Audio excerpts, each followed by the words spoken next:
Welcome to My Body, My Bump, My Baby, where we help women be empowered, intentional mothers. This podcast is best enjoyed sipping tea or taking a stroll in nature. This podcast is for informational purposes only and should not be substituted for professional psychological or medical advice, diagnoses, or treatment. Always seek the advice of your physician, midwife, or other qualified health provider with any questions about your personal situation, health, or medical condition.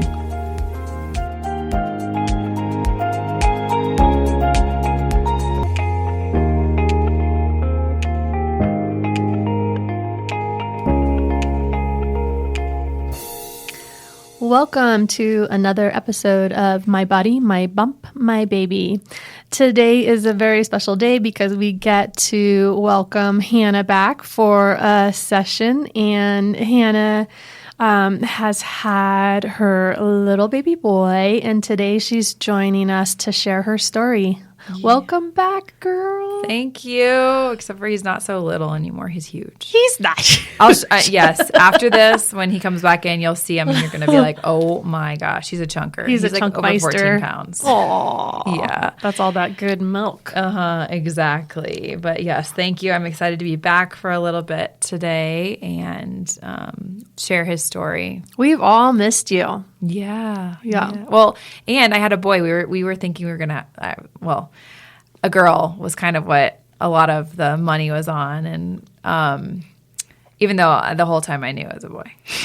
when I go back and I think about it, I'm like, I was not. I was pushing the girl, but I was having a boy. Yeah. Yeah. I don't want to jump ahead. So hopefully when we get to when the baby's born, that part. I just like that whole part is so funny. Yeah, I do think about that a lot. So where do you want to start? Well, why don't we start at the end of pregnancy, because that was an interesting, tough experience for me, mentally. I think mentally and emotionally. And share with everybody why that is. Yeah. So Oliver was born, my first son was born at 39 weeks. And he came 39 weeks. And so I know, and I'm so in the birth world now that I know that doesn't always happen with every single baby. They don't come at the same time. Right. But I was expecting Felix to come then or earlier where I wanted him to.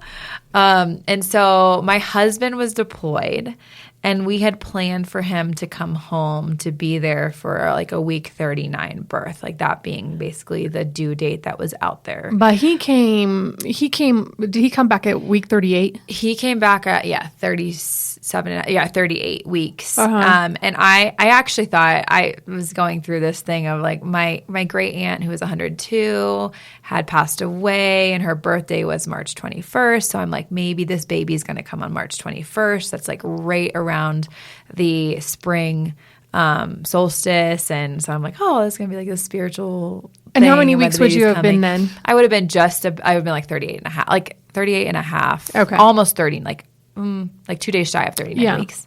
So I'm like, oh, okay. Wait, actually, maybe I would have been 38 weeks then. Yes, I would have been 38 weeks. Sorry. But anyways, so my husband came back.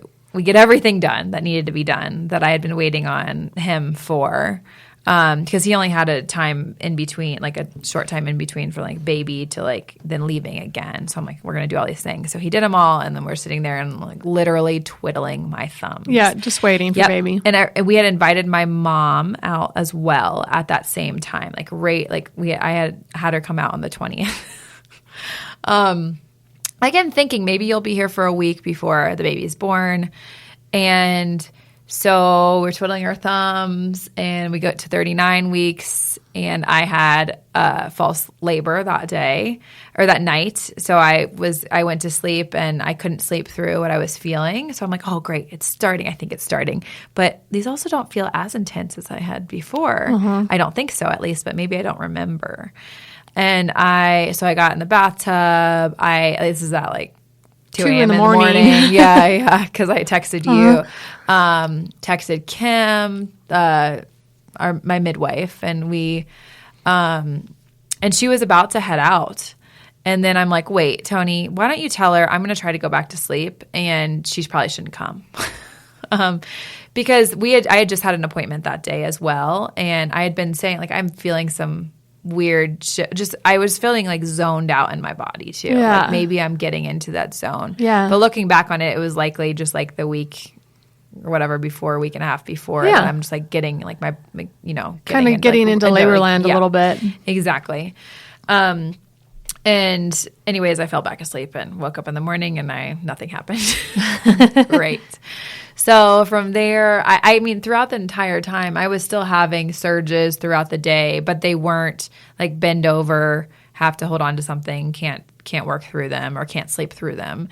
It was more than Braxton Hicks. I know for sure, but it was not, it was nothing fully like real. Well, I don't say everything was real. It just wasn't intense where it took all your focus. Yes. And so what I started to do is I started just really imagining, maybe imagining is the wrong word, but really visualizing where I was in dilation, like in dilating with my cervix. And I'm like, I think I'm only at I'm 1 or 2 centimeters, but each of these things that I'm having and that I'm feeling surge-wise are contributing to making birth like quicker and easier. That's how I was looking at it. Yeah. So we hit, 40 weeks and I'm like, well, this is a week longer than I've been. Let me just sit here and twiddle my thumbs. Meanwhile, my mom's been there for about 2 weeks too. And I remember she started bringing up, have you thought about doing lunges or like maybe you need to go on a really long walk? And so Tony and I, we went on walks and we were doing things like that. But I was adamant that I am not pushing my body. See even an induction is an induction, whether you go and get a medical induction or you try to naturally induce yourself. You're still inducing a baby when they're not ready to come. So I was looking at it from that perspective that I'm not going to just go do stupid lunges because also and my response back was, I want to rest. I do not want to be tired and sore to have a baby or birth a baby. Right. So that was around the 40-week mark and, just sitting there chilling and twiddling my thumbs still. I know I texted you a little bit. We were talking about it and there were some theories too around the health of my body and this pregnancy versus the last one. Yeah. And being that you're in a much healthier state. Yes. You were very intentional with this pregnancy. Yep. You did everything, including preconception. You were really being intentional. Yes, and that's it. Yeah. And my first pregnancy, I would say I was healthy as well, but I had recently had antibiotics and things. And I woke up to the health world about 6 months before I conceived Oliver, and it wasn't as intentional. I was doing other things. This time I really nourished my body, did nothing synthetic, from a vitamin perspective, et cetera. And I ate super well this time. I mean, I was eating well last time, but I had cut a lot of things out of my diet. And this time I gave myself tons of full fat dairy and tons of meat and proteins. And so we're well, maybe the baby's just, bigger and cooking. And I'm like, okay, here we go. Yeah. And your body was handling it. Yes. And my body was holding the pregnancy longer. Yeah. But I was going insane in my head too. And my insanity was also stemming from, I never wanted to feel like I was on a timeline, and that's something I said from the beginning. And I didn't feel like I was on a timeline to birth him because of he has to come by 42 weeks. That's not the timeline I felt like I was on. It was Tony's timeline. Right. And when Tony had to go back. So at this point, you're 40 weeks. How much time did he have left? Well, we had already requested a 10-day extension, and there were 4 days left to that extension. Oh, wow. Yes. So he had been home for 2 weeks and then requested that 10-day extension. And I'm like, oh my gosh, he is not going to either meet this baby or he's going to meet this baby and have to go back. Oh, yeah. I'm like, oh no. So the night before I went into labor, and I had been sleeping really well, according to my Oura ring. But, I mean, I had been purposefully taking naps and everything. And the night before I went into labor, I was up basically all night until maybe like 4 or 5 a.m. panicking, like crying. And part of me kind of knew that means the baby's probably going to come soon. But I was emotional, crying, freaking out about the idea of Tony going back, not being able to be there. I was over people texting me and asking me about when the baby's going to be here. So next time if I have another baby, I will be telling them my birth month, and like by the end of this month, there will be a baby. I know. It's so hard because people want to show their love and that they're thinking of you, but also it's enough to like make you nuts. Yes. Oh yeah, absolutely. So I mean, to some extent I stopped responding to people and we're just deleting the text message. Oh gosh. Just, like, deleting it. So sorry if that was you. But so I was up all night just like crying in the bathtub, blah, blah, like what's going on. And Tony got up, and then finally I was able to go to sleep, probably around like 4 a.m. And then I woke up around maybe 7 or 8, and Tony had requested an extension, like, to do the Red Cross 30-day leave. It's his own leave that he takes for that. And they had approved it. It was not like a problem for them to approve it. And so I was like, okay. Oh, I'm so happy. And then both of us knew. I was like, I'm probably going to have this baby now because of that. Yeah, because your body just feels safe all of a sudden. Yeah, right. And so I was tired. I went about my day, which wasn't really consisting of much at that point. I went to the chiropractor around 11 a.m. and I got adjusted. And then I came home, and it was about to be nap time for my toddler. So I had been taking naps with him. And so I got into bed to nap with him because I'm like, I really need a nap. Like, what if this baby comes tonight or something like that? Right. And I'm like there for 30 minutes, and all of a sudden I'm like, okay, well, I can't sleep through the surges that I'm having. This is great timing. Good timing. Thank you. You're like, now I'm super tired. I know. And here it comes. Yeah. I have to like get out of this idea that I'm tired. So I actually texted Kim, and I was only feeling the surges really into like my right side and back body. And I also knew I'm like, not good. I need to shift this somehow. And so I texted Kim that, and she's like, go back to the chiropractor, like text her to see if you can get in. And so and then she told me 3 homeopathic remedies to take to position the baby well and get labor, like contractions going. And I knew of some of these myself, but the combo of them was really interesting to me. And she's like, so you can start taking those. And I was like, well, I didn't sleep very well. Maybe I shouldn't take these remedies right now because I don't know if I want to do this. Kick this into gear. But I will go to the chiropractor to start and see what that does. And so I had the remedies on deck, but I got Tony. A chiropractor was like, yeah, come back in.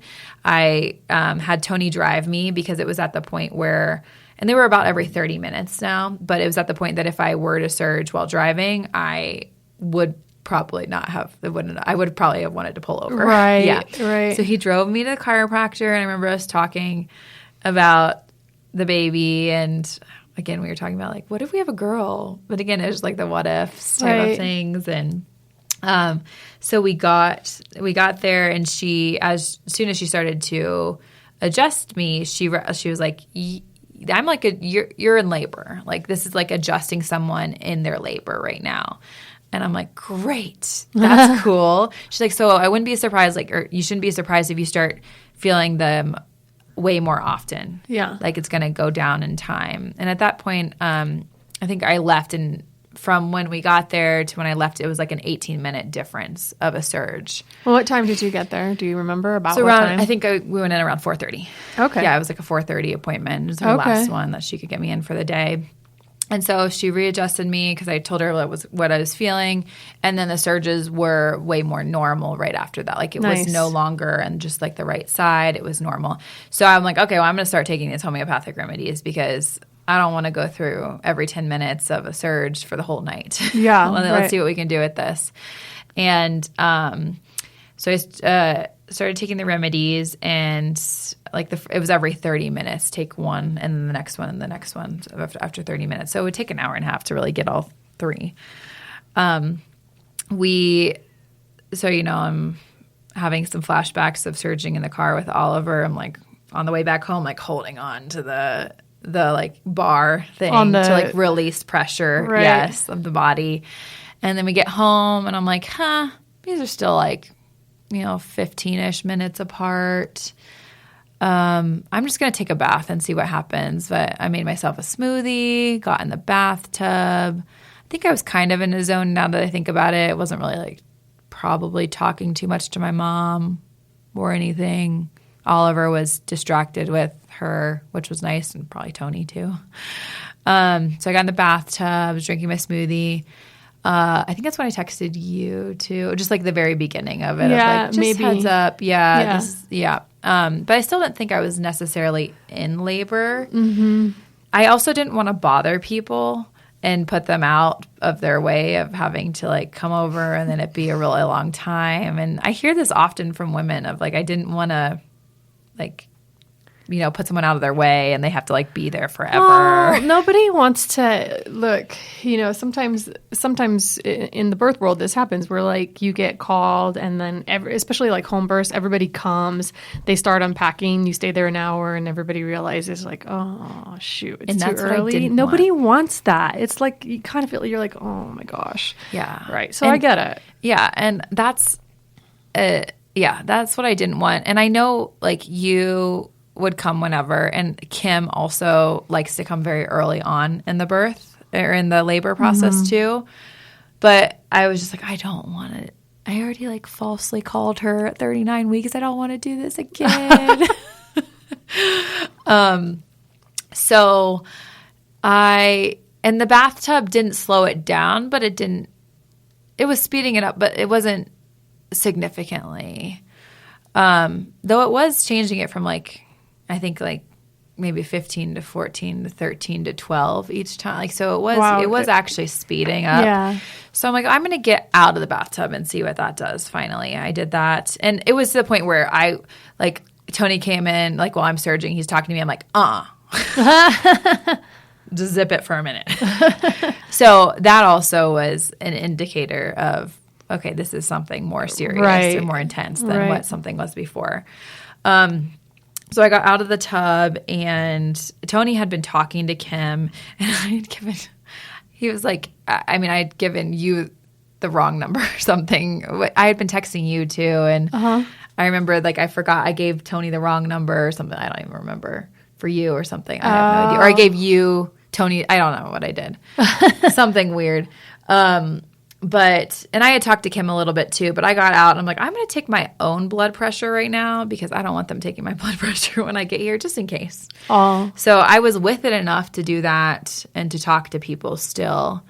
And Tony had talked to Kim, and Kim's like, yeah, we're going to start coming. And I was also pretty adamant about like people in my birth space still at that time, just for my own, like wanting to keep it going. Yeah. And Tony had told Kim that, and Kim was like, I can just come with like Betsy, or I can come, just let me know who you want to meet, like who you want or who she wants in the space. And so, which was really kind. And I'm really lucky that, I purposefully chose a midwife who acts as a birth keeper that will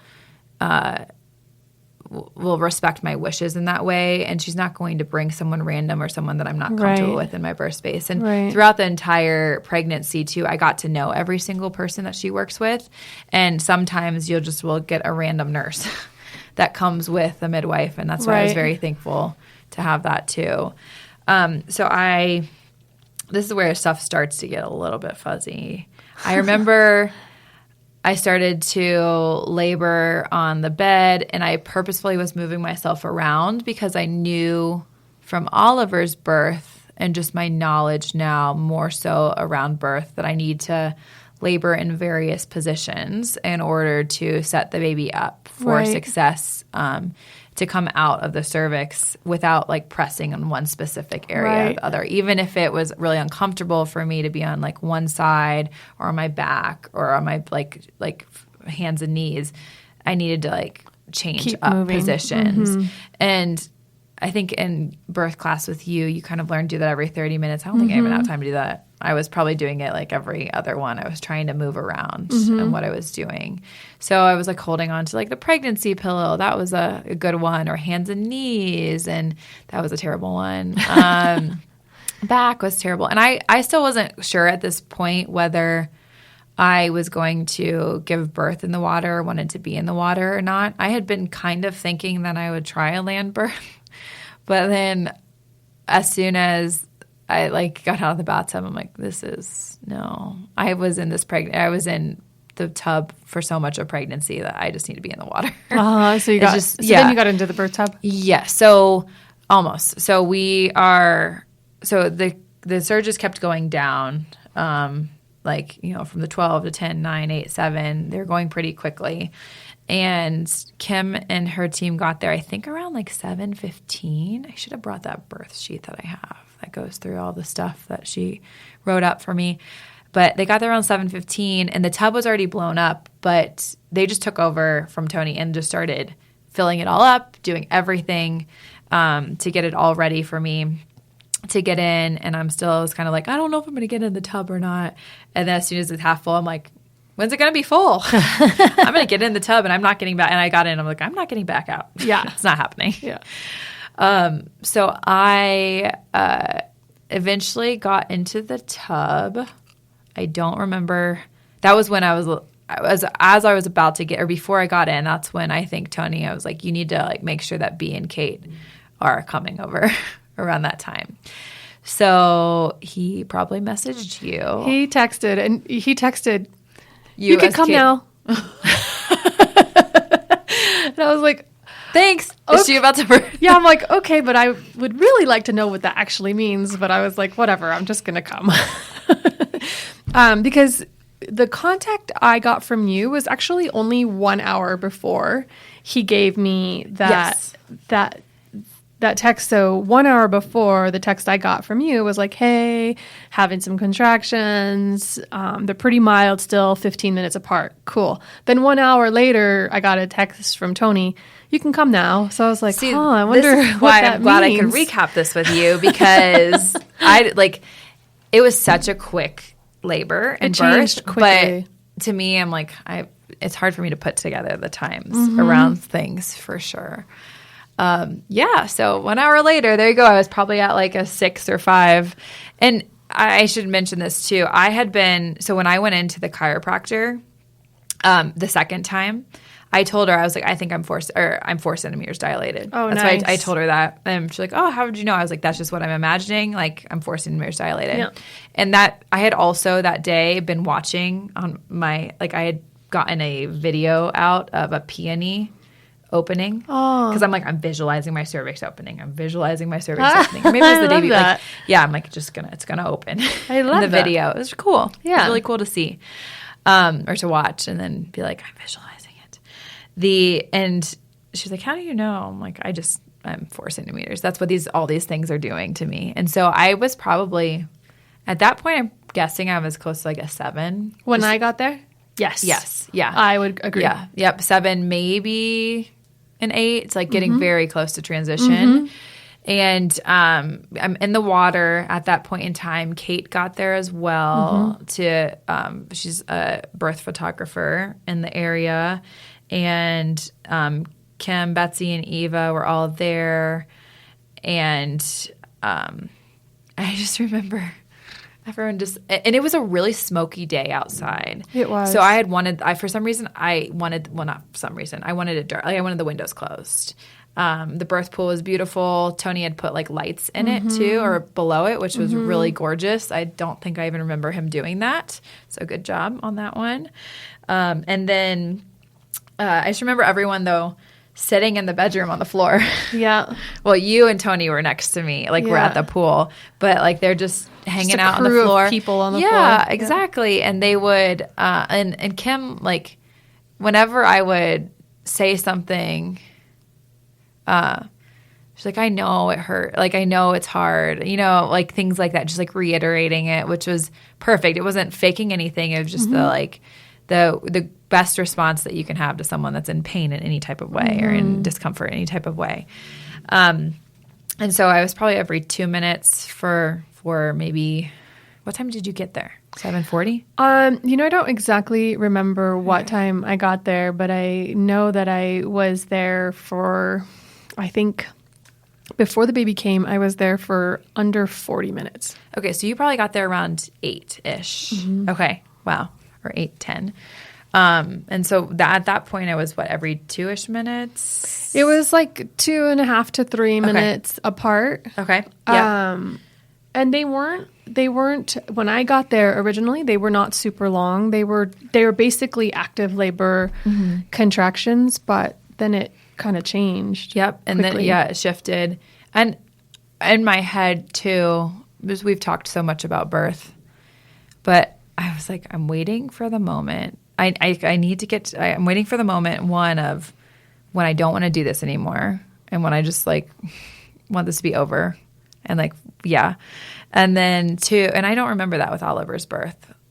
You got it on this birth, though, right? I so got it. Because I remember. Yeah, there's some things I said. I hate this. I said, I hate this. I don't remember that one. I don't want to do this again. I remember that one. Oh, I remember that one for sure. I don't want to do this again. And then it was either during a surge or that was after I already had birthed him. I'm like, I'm not doing this again. We're done with 2. But I think it might have been while I was surging. And then I also said things like, this is like so painful or so tough or something, and that's not usually how I roll with things. So I knew, but when I came out of that each time, I knew in my head. I was like, okay, I'm getting really close. Yes. Yeah. And I was able to like bring myself back to that logical reasoning, I guess, around it. And then at one point I also said, I just want to feel like I have to poop because I know that means that the baby is right there. And I think that Kim's or something, someone's response to that was, that's a good thing. I was like, I know, that's why I want to feel it. So that was great. And then finally, when I started saying that, like saying those things, I'm like, I am about to be, or I am in transition. I'm like transitioning. And I think I had like 3 transition surges, but I know one of them was mega long. I was just going to say, I felt like you had one. Yes. Yeah. Yeah. It was a really mega one transition long, contraction. But from like what I was saying, that's why I'm like mentally, I'm like, maybe I had 3, but then that one that was so long and like it just kept going. Yeah. And I'm like, oh man, here we go. Like it's just still I wonder going. if, the 2 prior, they were still the same as far as like how long they were. Right. But maybe for you, they were starting to feel more intense. Yes. Yeah. It was probably building up to that transition one. There. So I was probably around like that 9 and then I was about to go. Yeah. And the, and I mentally also probably was talking myself into like the fact that I want to get there. Well, I think you were saying I want to be done. Yes. Yeah. Like I want to be done. Yep. And so I went through that really long one. And this whole time, I just remember you or Tony holding the bucket full of peppermint. And I never vomited in this, really. I might have like spit something. But I think mentally, too, for me, I was thinking that I needed that bucket because of Oliver's birth. Because I vomited so much during transition. Well, and I felt like it was, you were looking for the vomit, almost like the same as like you were looking for the feeling like you got a poo, because you were like, this is a milestone. When I vomit, the baby's going to come. Yes. Yeah, but you never did. And I did feel a little queasy for sure. And but peppermint in general was like my savior. Powerful. Yeah, it was in Oliver's birth. And then same with this one. Though in my head I'm also like, shoot, peppermint, it like basically nixes out homeopathic remedies. So like, really? And I should probably say too that throughout at least in the every 30 minutes, really, I was taking arnica, 200C throughout that time. And I only took the round of the remedies Kim told me to take once. Like, I didn't have to take them again at all. There would not have been time. But I was worried. I'm like, oh, no, it's going to nix it out. But I didn't think about that necessarily in labor or when I really got into it. But yeah, that's a nice tip is the 200, Arnica 200 every 30 minutes-ish to help with like the surges and everything. And so I had that really long surge, and then I think it was like a kind of a little bit of quiet, like a little bit more of a space in between. And my body, I mean, and then I think that's when also Kim had asked me whether I still wanted support on my bottom during pushing. And I'm like, oh, I think I made it. In my head. I was like, yes, I do. Because of Oliver's birth and my tear, this is something that I had like worked through and talked through a lot with her of wanting that support. That's why I was kind of thinking a land birth, because of using like calendula oil or arnica, something warm to help with that. But I was like, oh, yes, I still want that support in the water for sure. And I'm glad I did have it. It just helped me just become a little bit more aware of it. And I probably could do it on my own next time, because now I like know that sensation too, and I have that. But the other thing that I was huge on with this birth and like working through some of the experience from my past birth, and like I'm not going to call it necessarily, like, I mean, trauma might be the word that I had to work through, was like, I don't want to physically push. I want my body to do it fully. And like, I want to feel that like fetal ejection reflex. And I absolutely did. It was so cool. Like, it was such a cool feeling. And so like I'm having like support on my buttocks. I'm like holding on. I remember like in each of the surges at least, and this was back to like to be in Tony's hands of like trying to pull myself up. At the birth center, you have the cool straps to use for that. But instead, I was using people's hands. And then I just remember saying something about it being painful or really, really tough. And Kim said, like, breathe in, like, gentleness to that space. Like, allow your body to do it. And that is the type of, it's not coaching. I wanted the opposite of coaching. I wanted to be told not to push, basically. And that's what happened. And my body just did it on its own, which was so cool. And at that same time too, like, I felt what you would call the ring of like fire, but it was more of like, I was thinking of it more of like the opening of like the sunshine rising. I was trying to think of it in a different way of like, this isn't fire. This is like the sun like expanding. Oh, that's and nice. Yes, it was so cool. And it was like, I felt super powerful, just like feeling my body fully open of what it was supposed to do. And the head of the baby came out. And I thought it went back in again. I did this with Oliver too, I realized. But I think that's when you all said to me that your baby is in his water sack, or in the water sack. We didn't know if he was a boy or girl yet. And I was like, no way. I think, I said that, right? Like, that's so cool. Yeah, you like, said, I wanted that. Yeah, I wanted that. Yes. Because I had envisioned that and thought that, especially with having a boy, I had thought that of like how I would name him based off of that. Like, it would be like a no-brainer. And so, but then I felt like he went back in. I said that though, didn't I? I'm pretty sure I said it. He went back in. Like, did he go back in? You're like, no, he's out. No, yeah, he was out. Yeah, but it didn't feel necessarily like a head, like Oliver's head coming out, and that's probably because one, I didn't tear and I let my body fully eject, like just, but also the sac. Well, also you you push out the head, and once you get to the neck, it's skinny. Yeah, it right. is skinny. So it doesn't have that same sensation. But it didn't like feel like the head. I don't think I even felt the head come out. It felt like the head fully came out. But I think it's because he was also softly in this sack. He was soft. And he kind of oozed out. It wasn't like a big, strong push. He kind of just slithered or oozed his little head out. And yes, and I knew then after that, I'm like, okay, well, there's going to be one more because then the body comes out super easy.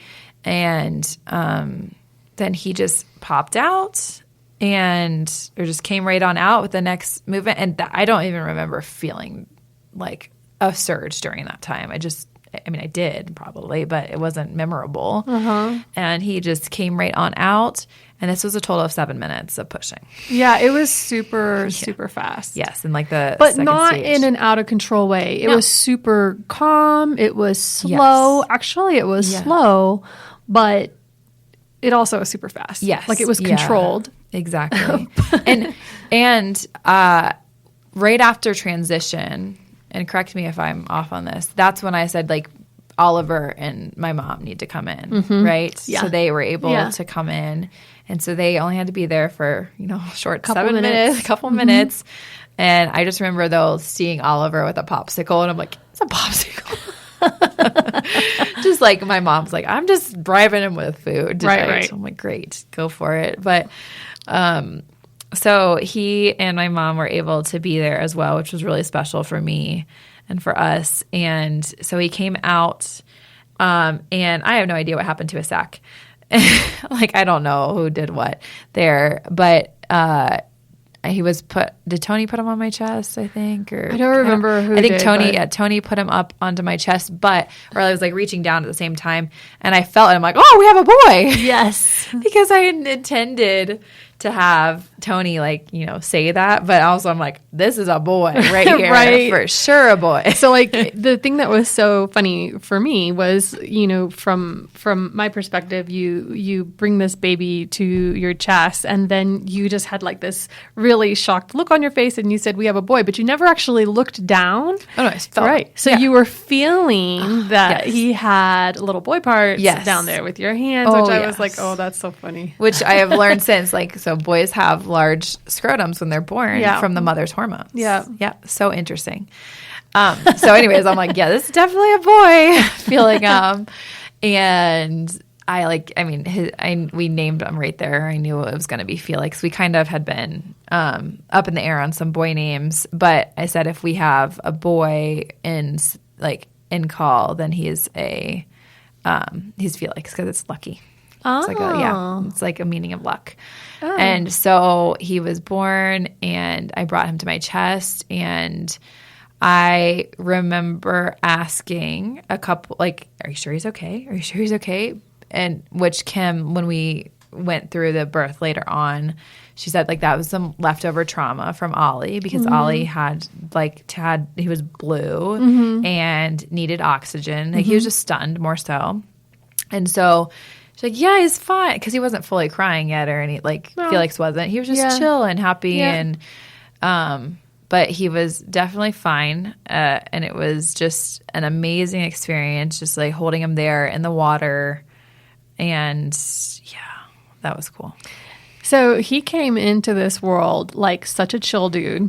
Oh, he's so chill. He was just kind of quietly looking around. His eyes were open; they weren't closed. He opened them up and was looking around, but he was just quiet, hanging out on you. Is he still similar personality? Yeah, Interesting. He's chill. He will get upset if Oliver shocks him awake, or he is okay, I've been waiting to eat way too long right now because you're trying to get everything done before bedtime. That's the only time he gets really upset. Or if he doesn't want to be set down and I am putting him down, he's like, no. That's what I get. But yes, he is very, very rarely gets really upset about anything. So cool. Yeah, it's very, very chill. So we stayed in the water for another 40 minutes, really, while I was waiting for my placenta. That was really a really great experience, being able to birth my placenta in the water as well, rather than having to get out on land. I was like, can I just stay in here? I'm just staying in here. And that was a little bit, there was some things related to that. Like I didn't want to have a long placenta birth. I'm like, does this blood look okay to you? But because I just, like there's regulations around time and things like that. And I just wanted to, so I was a little bit kept asking about it. Or they're like, do you feel like you have to push? I'm like, no, I literally feel nothing. I do not feel like that.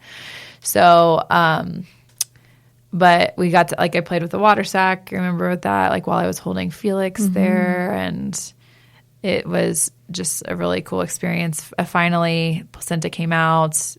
Didn't feel really anything from that coming out. And you actually pulled that out. Yeah, I didn't like pull, well, but like you pushed, and then some of it came out, and then I was like, okay, brought the rest out with your hand, which I thought was really nice. Yep. And kind of slowly and controlled. Oh, and yes. Kim was there to make sure that nothing broke. Yeah, but I thought it was really nice that you got to do it. At your own pace. Yeah. Yes, exactly. I was like just like feeling in my body and making sure that happened. And then I don't know if it was then or when we were no, it was afterwards, because you had already left by then when we like really looked at the placenta. Besides like the general, we were making sure there weren't any pieces left. Yes. Yep. I got out of the water, got into bed with Felix, like on with me the whole time. And we waited about 3 hours to burn the cord. Oh, so wow. 3 or 4, like he was born at 8:47, and we burned the cord. Honestly, it might have been 12:30. Poor Kate. Wow. Kate was just chilling there. I'm like, I'm so sorry. She's like, it's fine. I'm like, such a short birth, and now you're here for this long. I'm like, I'm not going to push burning my baby's cord for photos. Right. And so, like, while we're doing all this, like, everyone's cleaning up the birth pool, getting everything great, like, just making everything straightened up. It was so nice. It was, like, amazing because you get, like, a clean place. People were feeding me. I remember my mom had been bringing in some food. Yeah, that's, like, all a blur except for just, like, holding on to Felix. And then I had Betsy do a little bit of craniosacral fascial therapy or CFT on his head. I was really anxious about the latch because of, again, Ollie not having any. Yeah. And like with his latch, we were rushed because I had to get to the hospital for a tear fix, which I didn't really have to get there that fast, realistically. But so he ended up, I just remember looking back at the notes and being like, fine, he had a good latch. And I'm like, he had no latch at all. Like, you're sending me home and I don't have a baby that can eat. Right. So I was really anxious about that. But he was latching pretty well. And I forgot how lame newborn latches just generally are. Like, they're not like I was used to a toddler latch. Right. Who's so I'm like, a pro at this not point. A toddler latch. Yeah. Right. So I'm like, he's not latching well. But he was eating and he was fine. And they're like, he probably will sleep through the night, like 7 or 8 hours. So, like, don't be worried if he's not waking up. Of course, I couldn't sleep. You're like on a high at that point when everyone leaves. But so we did all of that, and then we burned his cord, and that was a really cool experience. Was it? Yeah, it was really beautiful. The photos we have of that is really beautiful. It takes a while, but it's really cool because it's this very slow disconnection between, physical disconnect between the placenta that's been nourishing your baby and the baby. So I really liked that experience, and it wasn't like a quick clip or anything. Like, it was just like let's honor this experience. And so we did that, and while we were doing that, Felix pooped meconium on Tony, and it got onto the bed. Oh, poop. Tony's like, ugh. Like, so he's sitting there for 15 minutes with that on him. And then after that is when they did all of the newborn stuff, and so kind and asking, like, can I, like, hold him? Like, I'm not just like, I'm going to take your baby, but just like, let's weigh him and let's do all these things and involving us in that process too. And he was weighed at 8 pounds. He was like teetering right around like 7, 16, and 8. So nice. like, yeah, she's like 8 pounds. I'm like, oh, so cool. And so this was pre-meconium, he would have hit 8. Yes, exactly. That's why she's like, it's 8. Yeah. And this was at 12:30 a.m. or something. Right. So hours after. It wasn't like an immediate, like, take the baby away and do all this stuff, it was just great. I mean, even when you got out of the tub, so like right after the birth and after the placenta was birthed, when you got out of the tub, they actually helped you carry your baby, yes. and then they helped you step out of the tub. So he actually didn't leave you even when you came out of the tub. Yep, he was still in your arms. Yep. He went into Tony's arms when we did the cord burning. Yep, that was it. And then I also went to the bathroom and got to did all of that stuff. Yeah. Mm-hmm. Actually, I didn't take a shower until the next day. Yep, I didn't take a shower until the next day.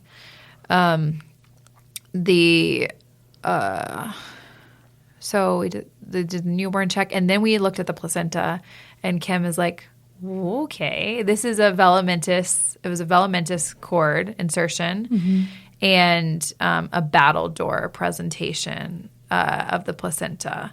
And so I should have looked this up before we started doing this, but basically what it is like velamentous mean. What do you know what velamentous means? Can you talk about that? Yeah. Well, I mean, off the top of my head, I believe the cord is usually supposed to be in towards kind of the center of the placenta, and the velamentous it's kind of it's off to the side, and sometimes also not completely. I don't know how to explain it, but not a complete attachment to it, where it's kind of like it is attached, but it's kind of dangling off the side. Yeah, it doesn't attach. It says that. I mean, it is attached, so it's hard to describe it. It doesn't attach the placenta, and it says correctly, but in my view, in like a normal common way, is like here's a way to describe it visually. If you we'll put a picture of it too in the show notes. Sure, we can. I don't know if we can do that. If we can do that, we will. Yeah, okay. Or at least a link. Yeah, but if you were to hook a hose up to a hose end and you kind of screw it on, it's like clearly on there. Versus if I was to maybe take a little like a little tube and attach the tube to the hose, and then attach that other side of the tube to the hose end, where it's attached but not like fully. Yeah. It says typically the umbilical cord travels from a fetus's belly button to inside the placenta, where there's easy access to the nutrients you're sharing. A velamentous cord insertion it attaches to membranes outside of the placenta instead. Yeah, so it kind of has like a dangling look to it, even though it obviously is attached, because that's how it works. But it kind of looks dangling, which is interesting. Yep. And then I also had it was a battledore placenta, which is also can be essentially like defined similarly, but from my understanding, it you see the vessels of the placenta on the outside. So it's like it really looks like a tree of life is really what it really looks like, which is really cool. And in a typical medical setting, this would, they say it leads to like preterm babies and low birth weight oftentimes, and you had none of those. None of those. Yeah. So I guess the point you're making though is, had you done a bunch of tests and if they would have noticed this, it could have been a very stressful pregnancy, and you were not aware. No, I wasn't, and I made a choice throughout pregnancy to really trust my body and know if something was off, something's off, and I trust my body in that way to tell me if something's off. It will give me signs. It's given me signs in other areas of my life or other areas of health. And I had nothing throughout that showed this. And I asked that question, is that a problem for him? Clearly it was not. She goes, clearly not. You have an 8-pound baby. Yes. Yeah. And then 8-pound baby that, went way over, not way overdue, but I mean, went over, he was fine. Yep. And then, yes, exactly. And then I asked, fully baked? Is this common? I said, this isn't very common, because my friend had a velamentous placenta too. And I'm like, how did we both end up with being in that 2%er category? She goes, it's not as uncommon in the last couple of years. That's what I was just going to say. I don't think it was very common before, but recently it seems to be much more common, which is interesting. Yeah. Yep. So interesting. So do with that what you choose. with that information people can do with that. So that was a really cool thing to see that. And I have amazing photos from Kate of the placenta as well. That was really important to get those. And I did have my placenta encapsulated, and I had a salve made out of it too, which was new to me. And I made a tincture out of it. Yeah. And I also gave it to a friend to make a homeopathic remedy out of it too. Cool. Which will be really neat. But Felix was he did great. He slept through the night. I was like high on hormones, so I was like not sleeping. I was like, this is so great. We kind of followed your journey in this pregnancy as you kind of went along on the podcast. I mean, you really just kind of shared this whole journey as we went along. Typically we ask for birth stories, like, what did you do to prepare for this experience? I think we already hit that, but we also typically will ask, would there be anything that you would change or do differently? My husband will not be deployed. I mean, clearly you didn't even have a choice in that. Neither of you guys did. But no. I think that I mean, the biggest difference, or what I would do differently, is probably work through some of my trauma before getting pregnant again.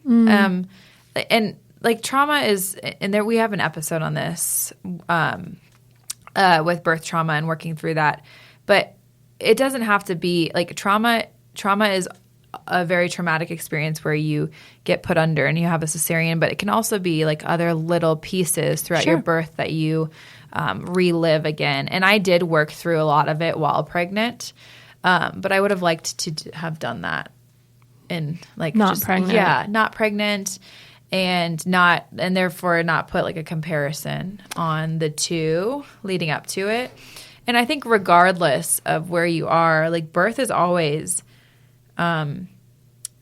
intense in thinking about it. And even if you've given birth 8 times, your 9th one is different than those 8.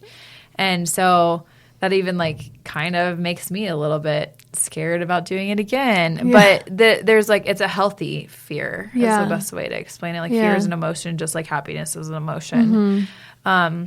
But working through, like when Felix was born, me asking those questions, like that was deep set trauma that I hadn't worked through. Like asking the question, is he okay? Is he okay? That was past trauma coming back to me. Also, he was quiet. And I think a lot of people freak out when their baby comes out quiet because there's this belief that babies need to make noise. And, you know, what you learn after attending, especially home births. Yes. What you learn after attending lots of home births is that a lot of babies don't cry. What do they need to cry for? Like, ask yourself that. Yeah. Like, and what is the reason for the cry? There is actually no reason. Some babies do because they're just a little jostled by the experience and they're like, who are you and what's going on? And it's bright and it's cold. But a lot of babies don't. They'll just come in and they kind of do like Felix. They just look around and they're like, wow, whoa. Yeah. And that's kind of, I mean, that's how Ollie was in the shock on his face when he came out. I think he was actually shocked though. Yeah, he probably was like, what? Yes. But he was also like, I mean, a little bit more like hanging limp, and I've learned since then what I would have done is like done some things a little bit differently to try to stimulate him before, you know, going to the oxygen. But he was also calm and he was quiet. And then he got the oxygen. He was like, what the heck did you just give me? Probably like, this is scary. Yeah. And that's why he cried. What's going on? Yeah. It's interesting for sure. But I would never not do a home birth. Right. No, never again. You know, I try to talk about it often, and I think it's hard to convey, especially when you don't know what you're getting into. But there's something just very different about how birth unfolds at a home versus birth in, I don't even care, birth center or hospital. Yeah. It's not the same.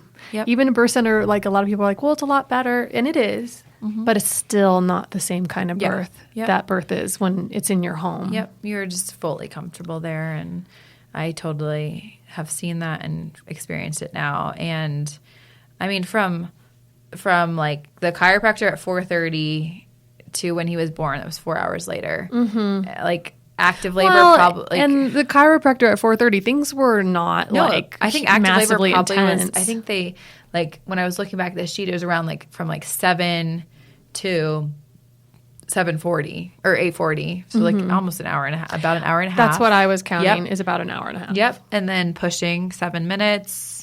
Yeah. Placenta like maybe 30 or 40. And there is this thing called precipitous birth. And, typically it means a birth that occurs in less than 2 hours. But I wouldn't even say yours was precipitous because it wasn't. A lot of times precipitous birth is almost a little bit like an ejection. Like it's hard and it's fast and it's furious. And that's not what you had at all, actually. It was not hard. Yeah. I mean, I know you worked leading hard, up to it, but it was not.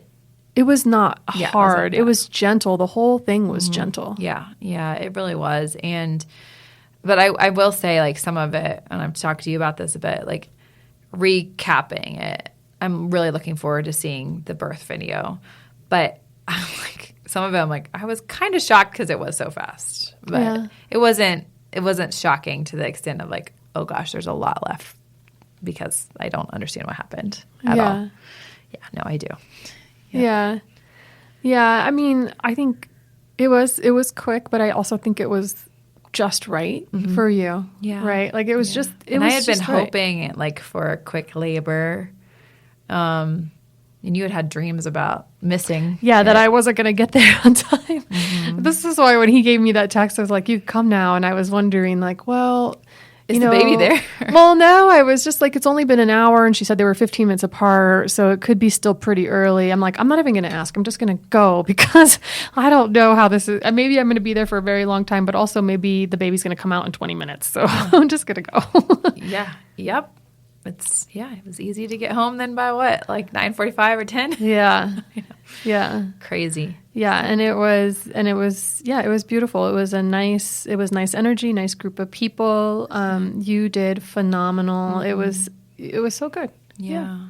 It's such a cool experience that I wouldn't trade. Yeah, I would not trade that experience for the world. And I just wish people, more people or more women could see or could experience a home birth and how powerful that is for both them and the baby versus like taking the power away and such like a powerful experience that like we're meant to do. Right. Yeah. And it's not going to be, not everybody is healthy enough to do it, but if they are, I agree with you. If they're healthy enough to be at home, gosh, it's such a beautiful thing. I was talking to someone the other day that I met, and she has like this homestead. It's beautiful, and her daughter was around, who's like 9, and I asked her, I was like, so did you, because I knew she'd had hospital births, so I was like, so did you drive into Denver town to have your baby? And she's like, yes. I had her at a hospital. I had them all at a hospital. I know home birth is safer. Statistically, it is safer. I just I'm a PICU and NICU nurse, so I just couldn't mentally get my mind out of it. But it was really cool because her daughter asked, like, home birth? She's like, yes, home birth is safer, is what she told her daughter. And I'm like, that's so cool. Yeah. Yeah. It is for those that are able to. Yeah. Yeah, having, like, what is it, the 98% that aren't that aren't, like, interesting. Yeah, exactly. Uninteresting, which means healthy. Uninteresting. Yeah, I love that word. Yes. Yep. Exactly. Well, Hannah, thank you so much. It's so good to see you, and it's so good to have you back. And thank you so much for sharing your story with us. Anything else you want to add before we go? No, maybe in future podcasts, some stuff will pop up. But yes, absolutely. Thank you for having me here, and I look forward to being back more often.